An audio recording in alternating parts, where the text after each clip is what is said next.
The evening was ordinary. At least it was supposed to be. I remember sitting on the edge of the bed that night, watching Sarah flit around the house like she was hosting a royal banquet. She'd been like this for months, throwing her infamous gatherings, laughing too loudly with her friends and pretending I didn't exist. I told myself I could handle it, that I didn't need to be the center of her world. But deep down, I knew something was wrong. This wasn't the woman I'd married. The Sarah I knew used to share her dreams with me. She used to sit next to me on the couch, our feet tangled as we argued over movies or laughed at our inside jokes. That Sarah was gone, replaced by someone cold and detached. And her circle of friends? A group of enablers who seemed to encourage her every whim, no matter how ridiculous or cruel. I wasn't blind to it, even if I pretended to be. That night, I stayed out of the way, as usual. I'd learned to navigate these evenings by becoming invisible. It wasn't hard. No one wanted to talk to me anyway. I'd hover in the kitchen, refilling snacks or clearing away empty glasses, while Sarah entertained her guests like a queen holding court. And Daniel? He was there, as always, grinning like he owned the place. I hated Daniel.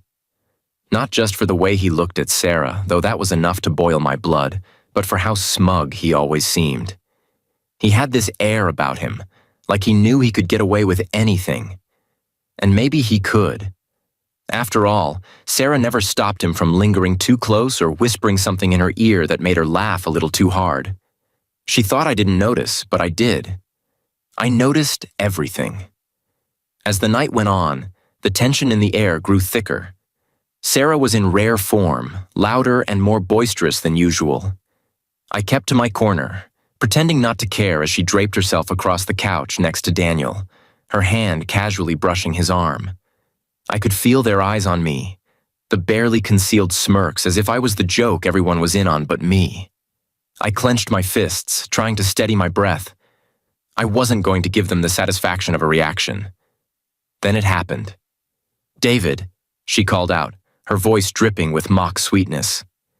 "Why don't you come join us, or are you too busy sulking over there?" I froze. My first instinct was to ignore her, to let the moment pass. But when I looked up, every pair of eyes in the room was on me. Her friends, her lover, they were all waiting, amused, anticipating my response. I forced a tight smile, keeping my voice calm. "I'm fine, Sarah." But she wasn't done. "Oh, come on," she said, standing up with a plastic pitcher in her hand. "Let me help you lighten up a bit." Before I could react, she tipped the pitcher forward. The liquid, warm, acrid, and unmistakable, hit me like a slap to the face. It wasn't water, it was urine. Time slowed. The room erupted in laughter, their voices blending into a symphony of humiliation. Daniel's laugh was the loudest, a deep, mocking sound that made my stomach churn. I stood there, drenched and humiliated, my clothes sticking to me, my fists clenched so tightly my knuckles turned white. My mind raced, struggling to comprehend what had just happened. Sarah looked at me, her face lit up with triumph. She thought she'd won. "It's just a joke," she said, feigning innocence. "Don't be so uptight, David." A joke, that's what she called it. I didn't respond. I couldn't. Words felt meaningless in that moment. Instead, I straightened my back, locked eyes with her, and walked out of the room. I didn't say a word as I left the sound of their laughter behind me, stepping into the cool, quiet solitude of the kitchen. I stood there for what felt like hours, staring at my reflection in the dark window above the sink. The humiliation burned in my chest, but underneath it was something colder, sharper. This wasn't about the urine. It wasn't about the laughter. It was about respect, or the complete lack of it. Sarah hadn't just crossed a line, she'd obliterated it. And Daniel, her smug, arrogant lover, had watched the entire thing, feeding off my humiliation like a parasite. This ends tonight, I thought to myself, the clarity of the words like a bell ringing in my mind. I wasn't angry. at least not in the way they expected me to be. No, I was calm, calculated. Sarah thought she could humiliate me in front of her lover and her friends and walk away unscathed. She thought I'd retreat quietly, lick my wounds, and accept my place as the punchline of her life. But she was wrong. So very wrong. As the sound of their laughter echoed faintly from the living room, I felt something shift inside me. This wasn't about revenge. This was about reclaiming my dignity, my self-respect. They'd made their move, but now it was my turn. And when I was done, Sarah, Daniel, and every single person in that room would know exactly what it meant to cross me. I spent the rest of that night in the guest room, staring at the ceiling as their laughter echoed faintly through the walls. Every chuckle, every muffled word from Sarah and her friends felt like a dagger twisting deeper into my chest. But I didn't cry. I didn't rage. I just lay there, motionless, letting the weight of the moment sink in. This wasn't the first time Sarah had humiliated me. No, this was just the peak of a long, slow descent, a pattern I'd been too blind, or perhaps too stubborn to acknowledge. Her barbs had started small, subtle even. A dismissive comment here, a patronizing laugh there. Over time, they grew sharper, more public. And I'd taken it, every single time, convincing myself it wasn't worth the fight. But tonight was different. Pouring urine on me in front of her lover and her so-called friends wasn't just crossing a line. It was burning it to ashes. She hadn't just disrespected me as her husband. She'd disrespected me as a human being. And the way Daniel and the others had laughed, the sheer audacity of it all, that was the moment I realized I couldn't stay silent anymore. I replayed the scene in my head, over and over again, dissecting every word, every look, every smirk. Sarah's triumphant expression haunted me the most. She had enjoyed it, watching me stand there, humiliated in front of those people. It wasn't just a joke to her. It was a statement, a declaration that I was nothing more than a tool for her amusement. But as I lay there, staring at the cracks in the ceiling, a strange sense of calm began to settle over me. Not the calm of acceptance. No, this was something colder, sharper. It was clarity. This wasn't about that single moment. It wasn't just the urine or the laughter. It was about everything that led up to it. The years of neglect, the erosion of respect, the slow decay of our marriage. And most of all, it was about me. About how I had allowed this to happen by staying quiet, by keeping the peace, by pretending everything was fine. Not anymore. By the time the laughter had died down and the house had fallen silent, I had made my decision. This wasn't going to end with an argument or a heated confrontation. That's what Sarah would expect. That's what they all would expect. They'd want me to lose control, to yell, to scream, to lash out. But I wouldn't give them the satisfaction. No, if Sarah wanted a game, I'd give her one. But this time, I'd be the one setting the rules. The next morning, I woke before Sarah, as I usually did. The house was eerily quiet, the aftermath of the previous night hanging in the air like a heavy fog. Empty glasses and plates littered the living room, a testament to the so-called fun they'd had. I moved silently through the house, cleaning up the mess without a word. When Sarah finally emerged, she looked the same as always, calm, composed, like nothing had happened. She didn't even flinch when she saw me.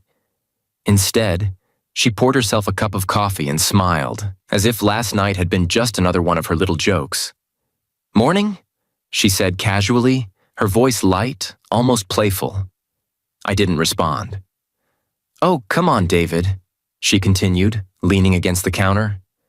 "You're not still mad about last night, are you? It was just a joke. You really need to learn to lighten up." I turned to her, meeting her gaze for the first time since the incident. Her smirk faltered just slightly under the weight of my stare. "Funny," I said, my voice calm, controlled. "I don't remember laughing." Her smile froze, and for a moment, I thought she might say something else. But I didn't give her the chance. I walked past her, out of the kitchen and into the quiet of my office. There, I sat down at my desk and pulled out a notepad. I began to write, my thoughts sharp and focused. This wasn't just about revenge. It was about reclaiming my dignity. Sarah and her friends thought they could laugh at me, humiliate me, and walk away unscathed. They thought I'd stay in the background, licking my wounds while they carried on with their lives. They were wrong. I knew I couldn't confront Sarah directly. Not yet. People like her thrived on deflection, on twisting the narrative to make themselves the victim. If I wanted to win, I had to be smarter. I had to dismantle her world piece by piece, starting with the people who enabled her.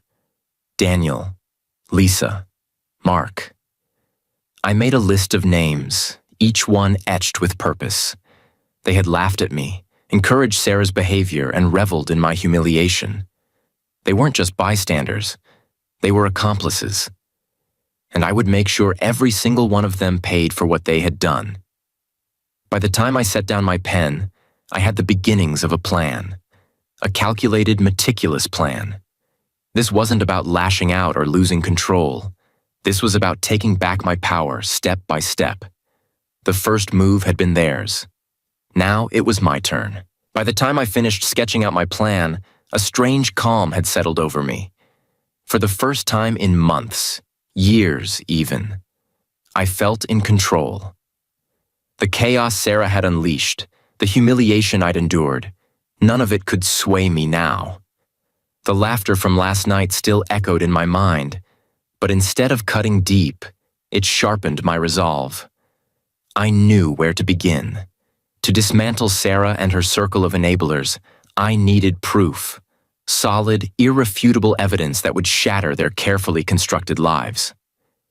This wasn't just about exposing their betrayal. It was about making them face the consequences of their actions. The first step was to reach out to someone I trusted. Ethan. He and I had been friends for years, long before Sarah started driving a wedge between me and everyone who mattered. Ethan was the kind of guy who could see through any situation, level-headed and resourceful. If anyone could help me think clearly, it was him. I called him that afternoon. "David?" Ethan's voice was warm, familiar. "Man, it's been a while. What's up?" For a moment, I hesitated. Explaining everything, last night, Sarah, Daniel, felt like reopening a wound. But I pushed through. He needed to know the whole story. By the time I finished, Ethan was silent, his usual humor replaced by a steely seriousness. "She poured urine on you, in front of that guy? And her friends?" "Yeah," I said, keeping my voice steady. "And you didn't lose it?" he asked, incredulous. "No," I replied. "I don't want to lose it. I want to take it back." Ethan let out a low whistle. "All right, what's the plan?" "I need proof," I said. "Not just about Sarah, but about Daniel, too. I know he's hiding something. I can feel it." Ethan was quiet for a moment, then said, "I think I know someone who can help." That's how I found myself sitting across from Marcus, a private investigator Ethan had worked with in the past. Marcus was a quiet, unassuming man with sharp eyes that seemed to miss nothing. He didn't waste time with pleasantries. "You want to know how deep it goes?" Marcus asked, his tone matter of fact. "Exactly," I said. "I want everything. How long it's been going on, where they meet, who else is involved. If there's dirt, I want it." Marcus nodded, jotting down notes in a small notebook. "Give me a week. I'll find what you're looking for." As Marcus began his investigation, I turned my attention to Sarah's circle of enablers. They weren't just passive participants in her games. They were active players. Lisa, Sarah's loud and opinionated best friend, was the worst of them all. She had always encouraged Sarah to live a little, whispering poison into her ear and stoking her ego. Then there was Mark, quiet and complicit, laughing along even when he clearly didn't find the joke funny. And of course, Daniel. The man at the center of it all. I started digging on my own, piecing together clues I'd ignored for too long. Sarah had grown careless, as people often do when they think they're untouchable. Her phone buzzed with notifications she didn't bother hiding anymore. Her schedule was filled with work meetings that coincided with Daniel's absences. She'd even started spending money differently. Expensive dinners, new clothes, jewelry she never wore around me. The deeper I looked, the clearer the picture became. Sarah wasn't just unfaithful. She was calculated. Every laugh at my expense, every flirtatious glance at Daniel, every dismissive comment she made about me in front of her friends was part of a larger pattern. She had engineered this affair, feeding off the validation her little circle gave her. When Marcus finally called with his findings, the full scope of their betrayal was laid bare. "Your wife's been seeing Daniel for about 8 months," Marcus said, his voice even. "Mostly at his place, sometimes at hotels. She's also been spending money on him. Gifts, dinners, even covering his rent a couple of times." I clenched my jaw, forcing myself to stay calm. "And Daniel? He's dirty," Marcus said. "Real dirty. Fraudulent business deals, embezzlement, even a few lawsuits he's managed to bury. I've got emails, bank transactions, and phone recordings. If this goes public, he's looking at serious jail time." A dark satisfaction settled over me. Daniel thought he was untouchable, but he'd left a trail. And Sarah, blinded by her infatuation, had tied herself to his sinking ship. That night, I sat at the kitchen table, the evidence spread out before me. Text messages, photos, financial records. It was all there, undeniable. For a moment, I considered confronting Sarah then and there, throwing the evidence in her face. But that would be too easy. She'd deny it, twist it, turn it back on me. No, I needed to be smarter. This wasn't just about exposing Sarah and Daniel. It was about dismantling their entire facade. Lisa, Mark, and the rest of their circle needed to see the truth, too. They needed to understand the cost of their arrogance. I picked up my phone and called Ethan. "It's worse than I thought," I said. Ethan didn't miss a beat. "What's the next move?" "We're going to let them hang themselves," I replied. "Step by step." As I hung up the phone, a sense of control washed over me. Sarah thought she could humiliate me, that I'd sit quietly and let her walk all over me. But she was wrong. This wasn't the end of the story. It was just the beginning. By the time Marcus handed me the last of the evidence, the path ahead was crystal clear. This wasn't going to be a confrontation. It was going to be a dismantling. Sarah, Daniel, and their little circle of enablers had built their lives on arrogance and lies, feeding off my humiliation to prop themselves up. Now I was going to pull the rug out from under them. I sat at my desk that night, surrounded by the arsenal I'd gathered. Every text, every photo, every bank statement. They weren't just pieces of evidence. They were weapons, and I intended to use them with precision. The first target was Lisa. She'd always been the loudest voice in Sarah's ear, the self-proclaimed queen of their group. Lisa wasn't just a bad influence. She thrived on drama, often creating it when there wasn't any. But Marcus had uncovered something about Lisa that even Sarah didn't know. A string of questionable financial dealings at her workplace. Embezzlement, falsified expense reports. It was all there, neatly documented. I crafted an anonymous email attaching the most damning evidence Marcus had found. "To whom it may concern," I began, my tone polite but pointed. "I believe you may want to review these documents concerning one of your employees, Lisa Roberts. The discrepancies are alarming and may warrant further investigation." With a single click, I sent the email to her employer's HR department. Lisa didn't know it yet, but the cracks in her world were already forming. Next was Mark. He wasn't as vocal as Lisa or as openly arrogant as Daniel, but his silence made him complicit. Mark had always been the type to laugh nervously and look the other way, too afraid to challenge the group's toxic dynamics. but Marcus had unearthed something about Mark too. A long-hidden drinking problem that he'd been keeping under wraps. I didn't want to destroy Mark's life, not completely. He wasn't my main target, but he needed to feel the consequences of his inaction. I made an anonymous call to his boss, expressing concern for Mark's well-being and hinting that his recent behavior might warrant attention.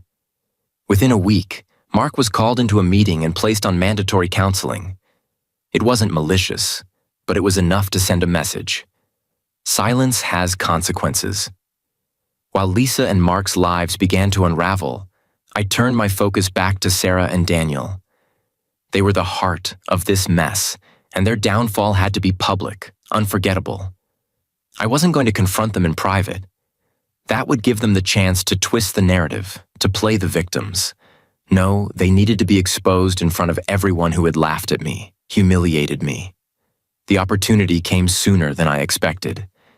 Sarah mentioned offhandedly one morning that Daniel was hosting another gathering at his apartment in 2 weeks.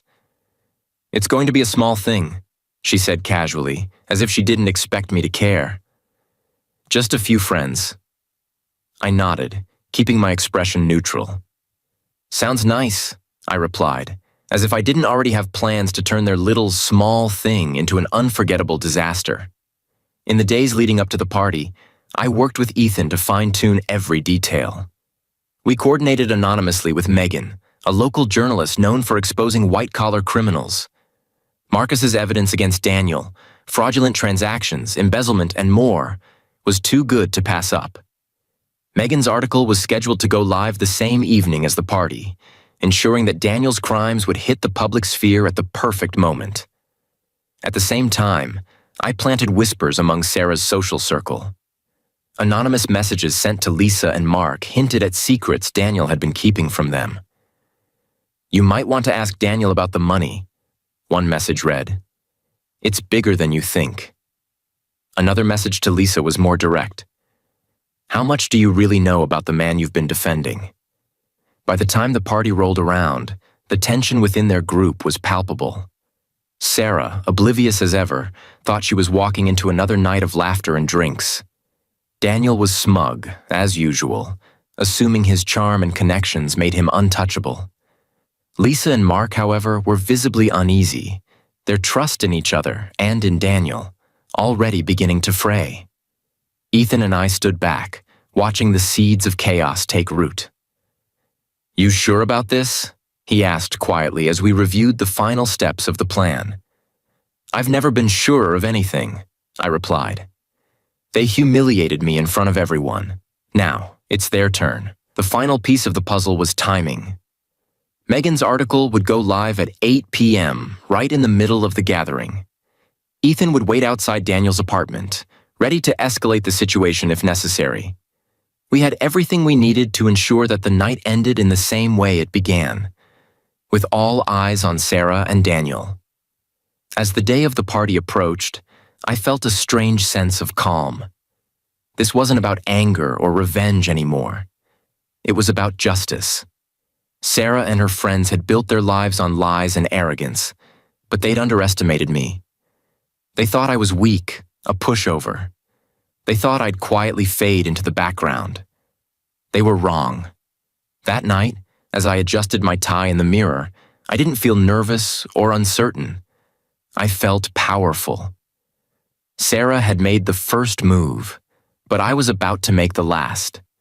And when it was over, every laugh they had at my expense would be replaced by something else entirely. Fear. The night of the party arrived, and the air was electric with anticipation. Not theirs. They were blissfully unaware of what was coming. But mine. I stood in front of the mirror, adjusting my tie with a precision that felt almost ceremonial. Tonight wasn't just another evening. It was the culmination of everything I'd endured and everything I'd planned.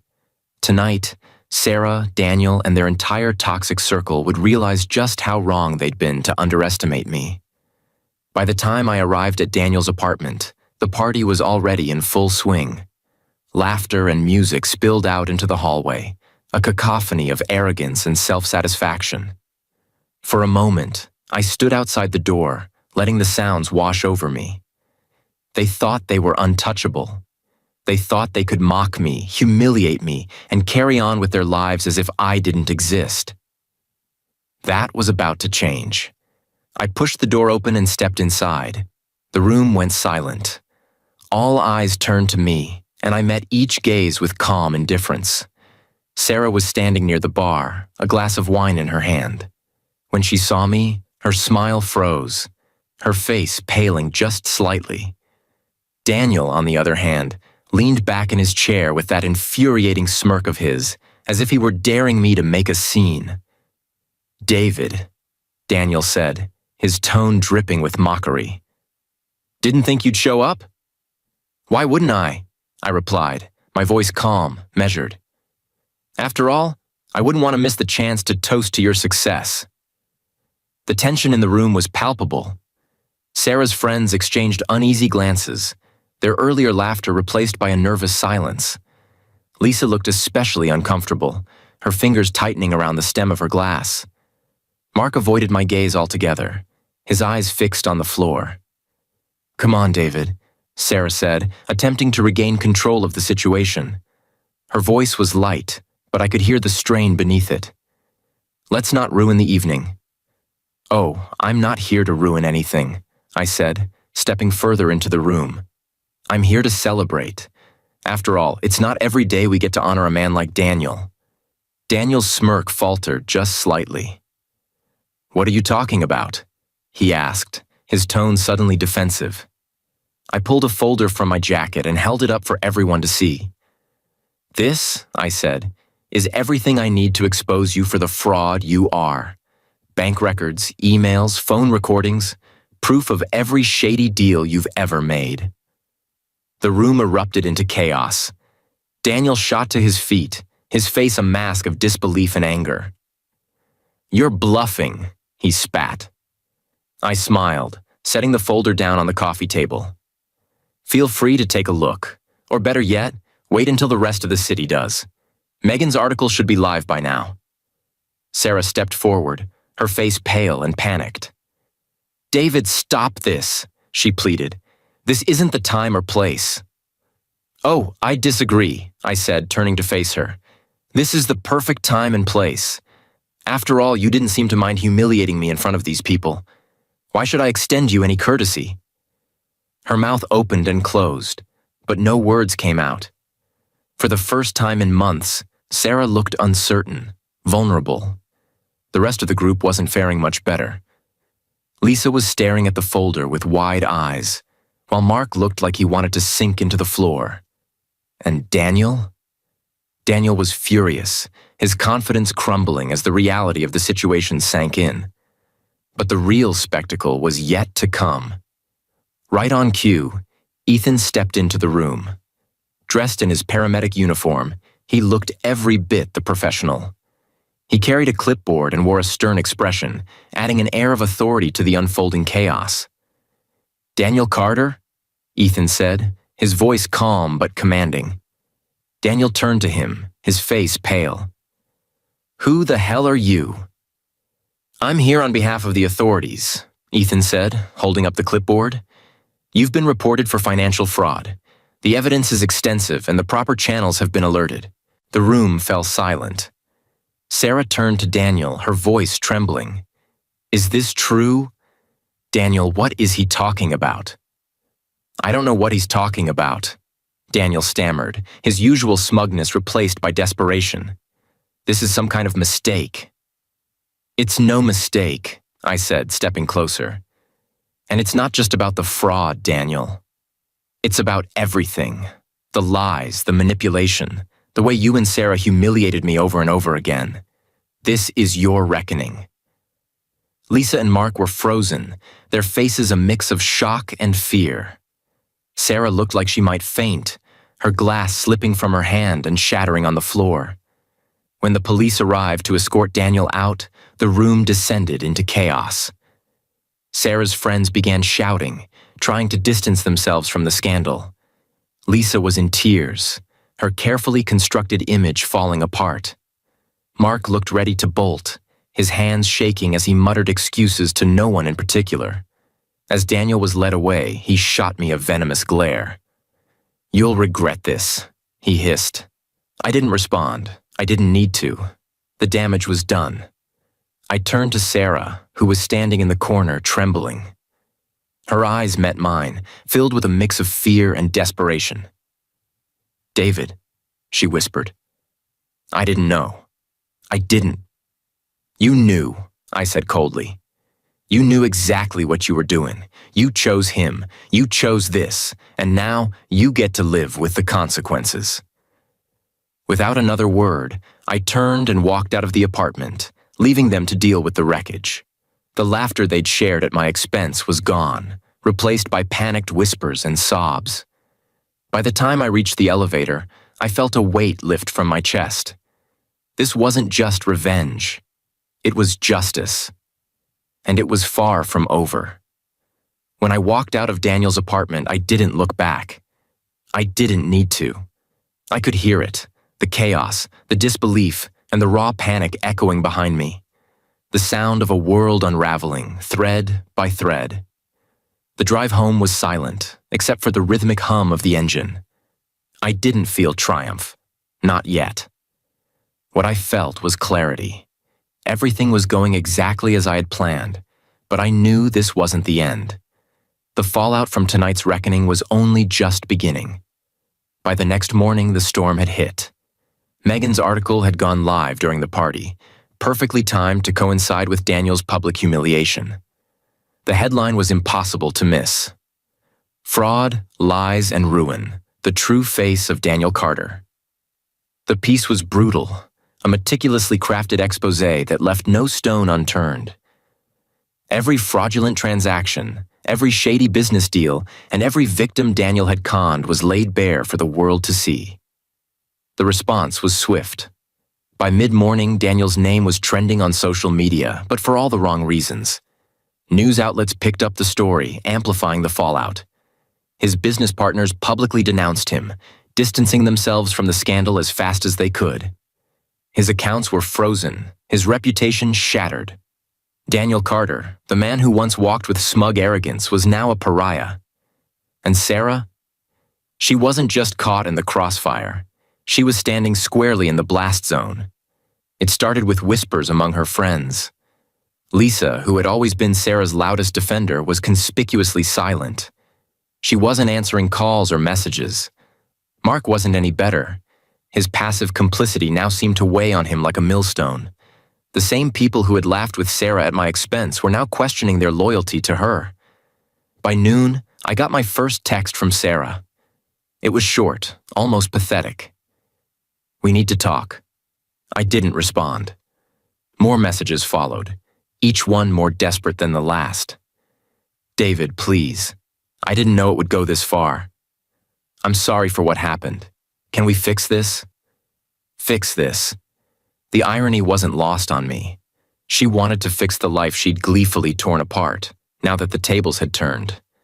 But I wasn't in the business of fixing her messes anymore. As the day wore on, I received a call from Lisa. I almost didn't pick up, but curiosity got the better of me. "David," she started, her voice shaky.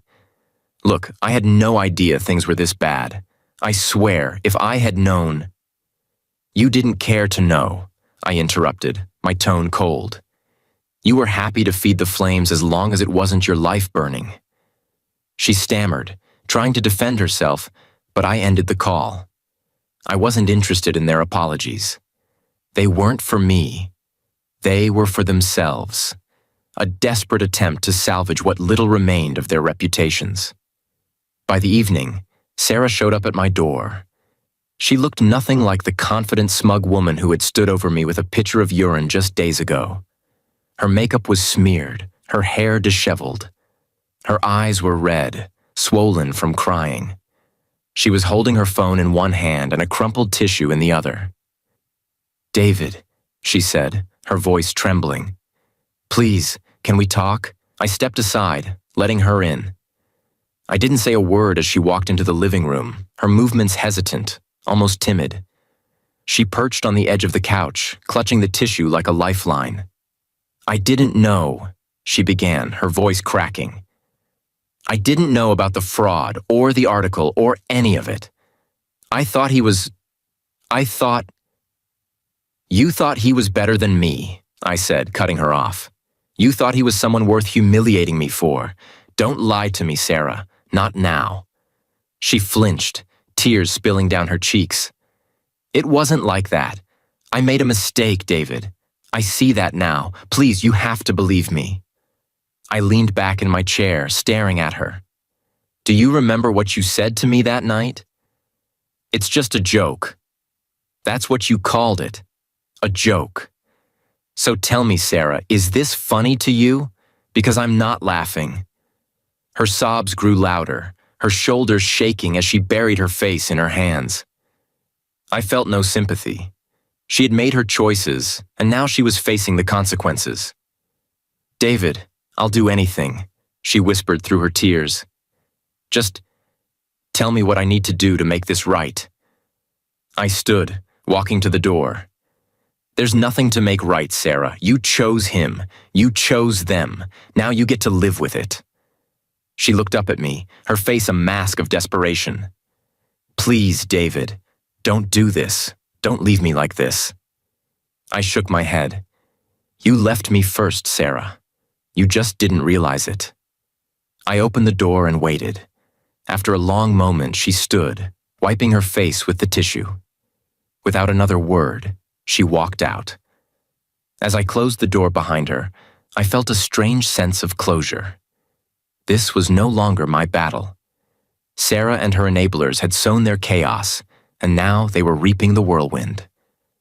By the time I sat back down, my phone buzzed with a notification. It was a news alert. Daniel Carter arrested for fraud following explosive expose. The headline didn't bring me joy exactly, but it brought me something close to peace. This wasn't about revenge anymore. It was about justice. Sarah, Daniel, and their entire circle had built their lives on lies, but the truth had torn them apart. And me? For the first time in years, I felt free. The days that followed felt like stepping out of a shadow I hadn't realized I'd been living under. The weight of Sarah's betrayal, the humiliation she and her circle had inflicted, was gone. In its place was something lighter. Freedom. For years, I had let her actions define my life. But not anymore. I was finally taking back what was mine. Sarah tried reaching out several times after our last conversation. She sent messages and left voicemails, each one a pitiful attempt to mend what she had destroyed. David, I'm so sorry. I don't know what I was thinking. Can we please talk? I messed up. I see that now. Please, just give me a chance to explain. I ignored every one of them. She wasn't reaching out because she cared about me or our marriage.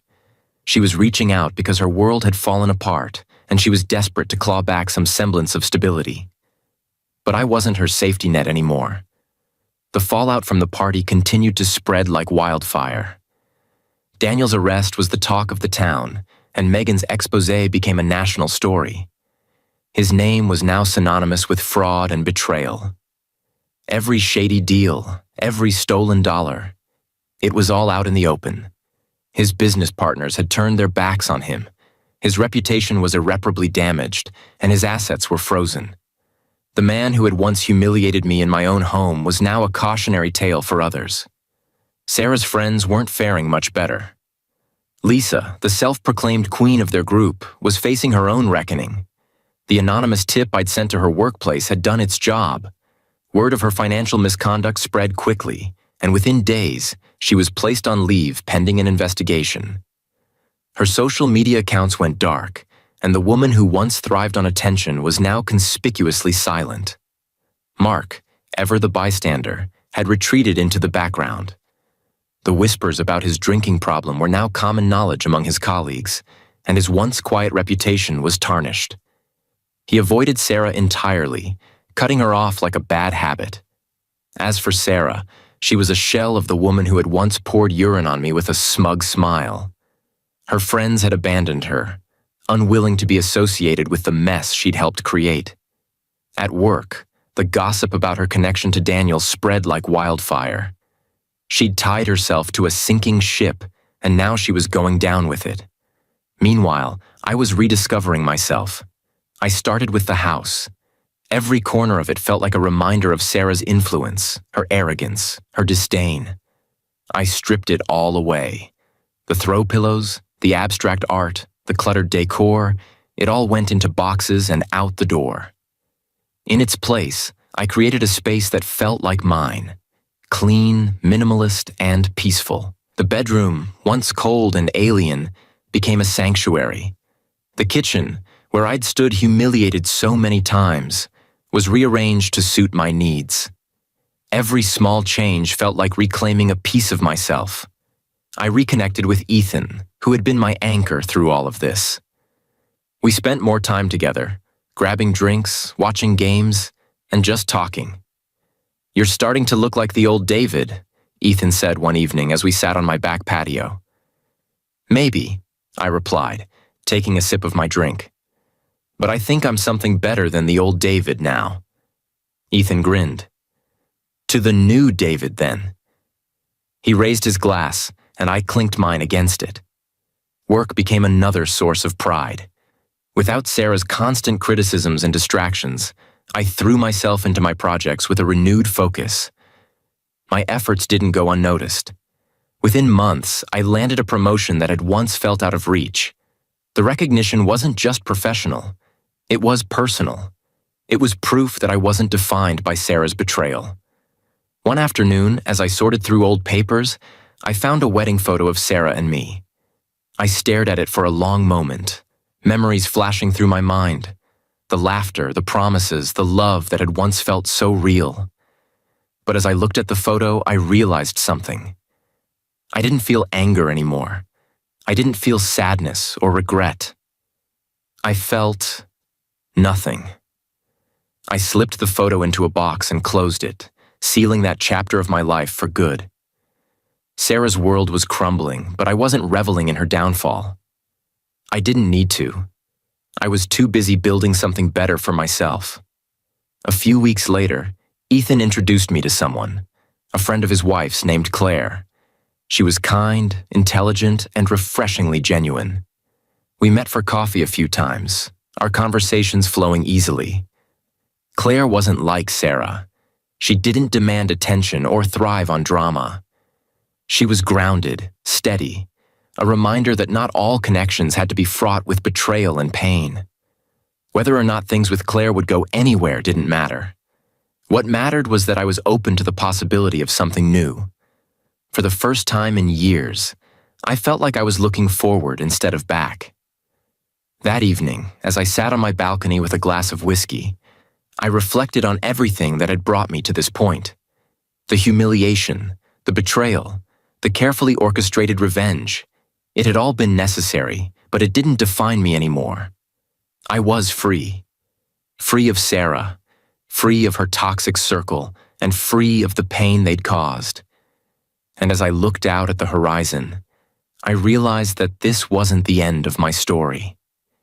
It was the beginning of something better. In the weeks that followed, the echoes of Sarah's betrayal grew quieter, like a fading storm. The scars she left behind no longer felt raw. They were just part of my story, reminders of lessons learned. I wasn't looking back anymore. I was looking forward, carving a new path for myself, one step at a time. The house, which had once been a monument to Sarah's influence, now felt like mine. Every room had been transformed, stripped of the meaningless trinkets and pretentious decor she had insisted on. I replaced them with pieces that felt personal. An old leather armchair in the living room, bookshelves lined with stories that had once offered me solace, and simple, practical furniture that didn't try too hard to impress anyone. It was my space now, and for the first time in years, it felt like home. My mornings were different too. I no longer woke up with the weight of Sarah's disdain pressing on my chest.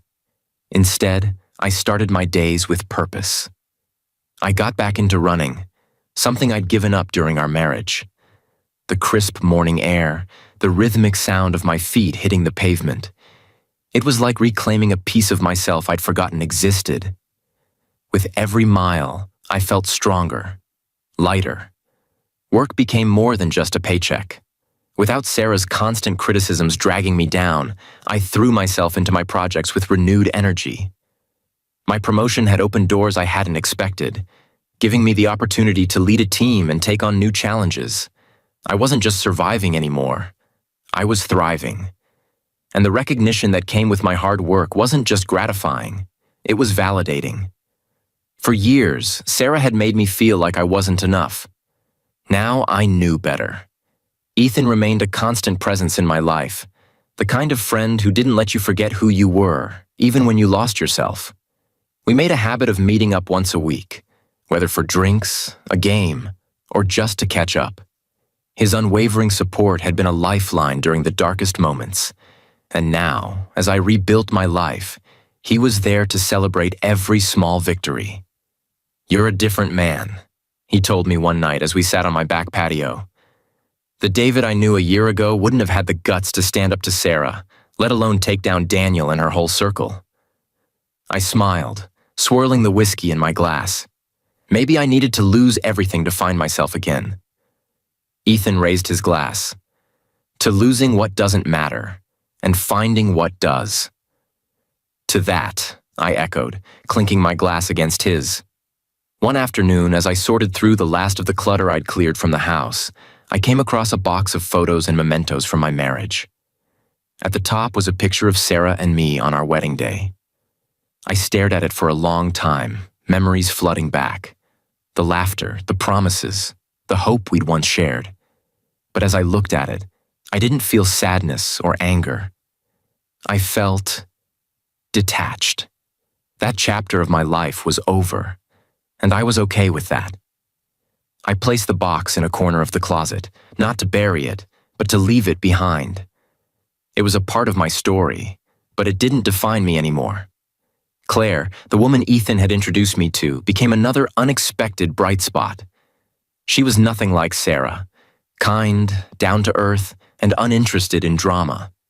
Our coffee dates turned into dinners, and our conversations flowed with an ease I hadn't realized I'd been missing. She didn't try to impress me, and I didn't feel the need to prove anything to her.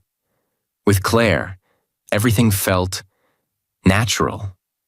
One evening, as we sat in a quiet cafe, she asked me about Sarah. "You don't have to tell me if you don't want to," she said, her voice gentle. But I can tell she left a mark. I hesitated, then nodded.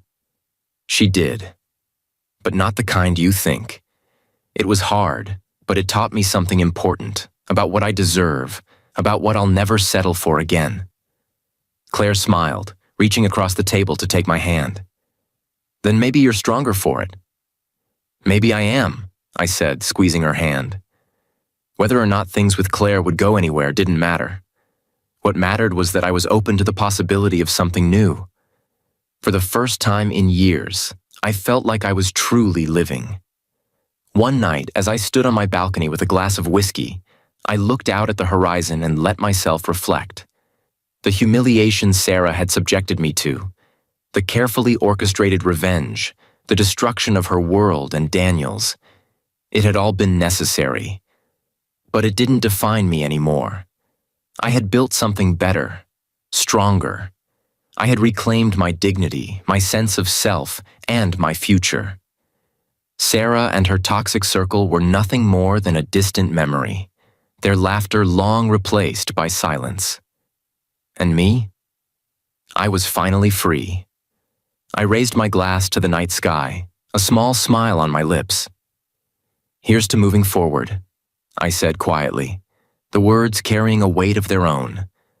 For the first time in years, the future felt bright, and I couldn't wait to see where it would take me.